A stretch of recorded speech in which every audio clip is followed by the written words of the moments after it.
Little Red Riding Hood. Once upon a time, in a quiet village by the edge of a deep, mysterious forest, there lived a cheerful little girl with a bright red cloak.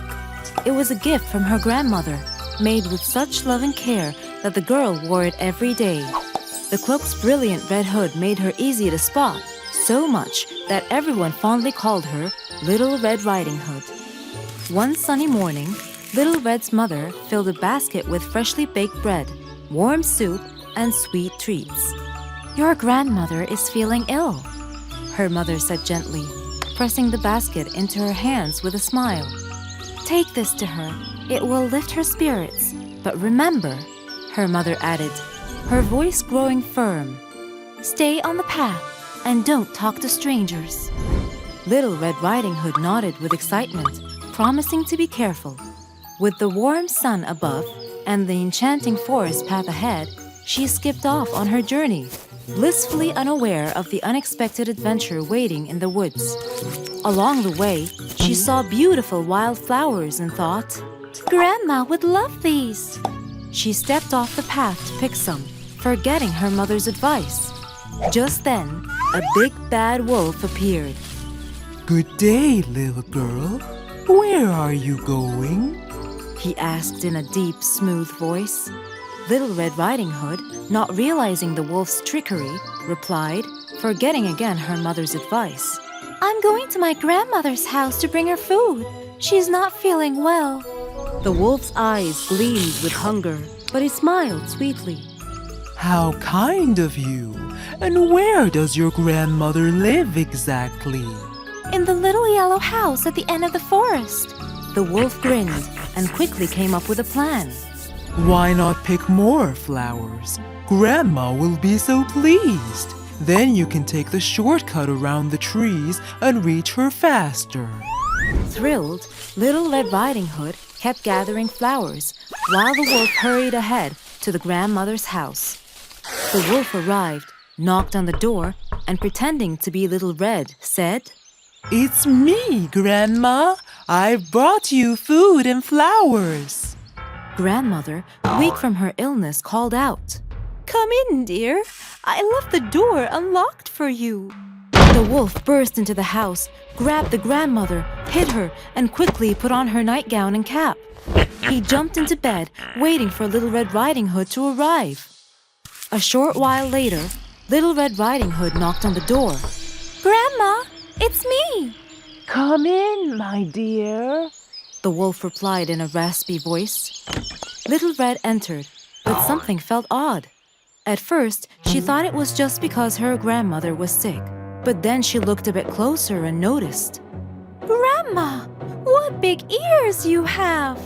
"All the better to hear you with, my dear." "And what big eyes you have!" she said, stepping closer. "All the better to see you with, my dear." Little Red took another step and exclaimed, "But Grandma, what big hairy hands you have!" "All the better to catch you with." The wolf roared, jumping out of bed and lunging toward her. Little Red Riding Hood screamed and tried to escape, but the wolf was quick and strong. He grabbed her tightly and growled maliciously. "Yum, yum. What a feast I'll have tonight." Fortunately, just then, a woodsman passing by heard Little Red's cries and burst in. He rushed inside, grabbed the wolf, and freed the little girl. Then, with great effort, he shook the wolf until he confessed where he hid the grandmother.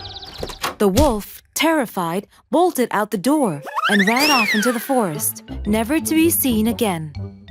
Little Red Riding Hood hugged her grandmother tightly and promised never to stray from the path or talk to strangers again.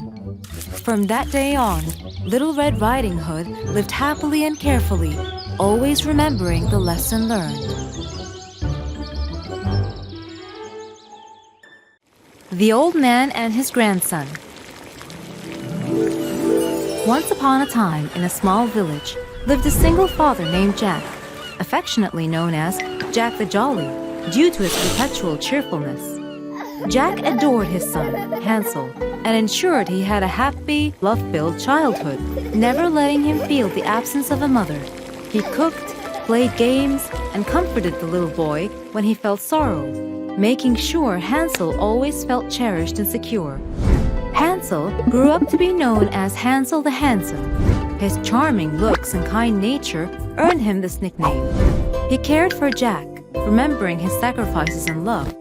The young man ensured that his father never felt alone. One day, Hansel fell in love with a girl named Elsie, and they married with Jack's blessing.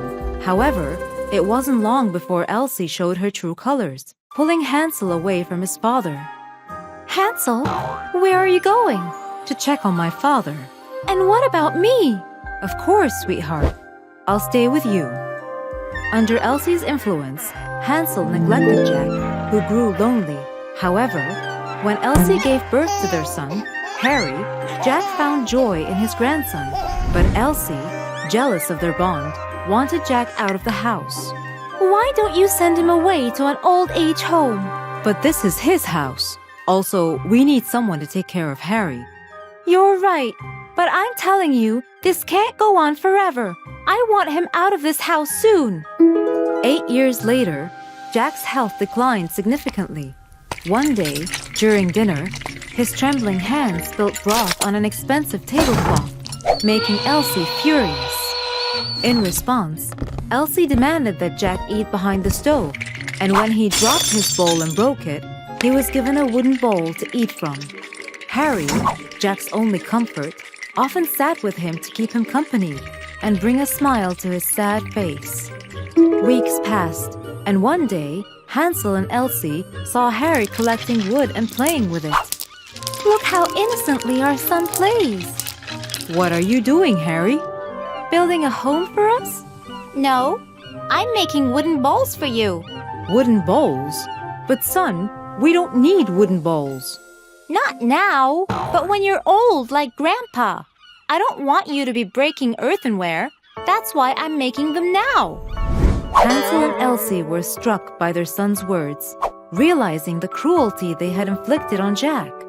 The innocence of Harry's actions mirrored their future, awakening a sense of shame and remorse in them. "We've been so unkind," Hansel lamented, his voice heavy with regret. "Let's treat Father better," Elsie agreed, tears welling in her eyes. Their son made them realize that one should always take care of his parents when they are old, or they take care of him when he is young.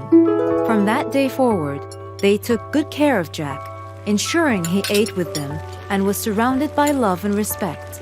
Hansel vowed to always honor his father. Jack's final years were filled with warmth, uniting the family once again.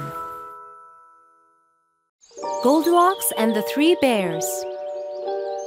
Once upon a time, in a peaceful forest surrounded by tall trees and vibrant flowers, there lived a family with a charming little girl named Goldilocks. Goldilocks had golden hair that sparkled in the sunlight, and her kind heart brought joy to everyone around her.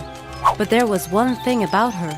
Her boundless curiosity often made it hard for her to follow the rules, leading her on unexpected adventures. "Stay close to home, Goldilocks. The forest can be dangerous." Her mother always advised her before leaving home. "Yes, Mother." Goldilocks would reply with a smile, but her eyes sparkled with mischief. And so, one sunny morning, her curiosity grew too strong to ignore. Maybe I'll just go and take a little look. And Goldilocks wandered into the forest. She hummed a cheerful tune as she explored the quiet woods, her curiosity leading her deeper into the trees.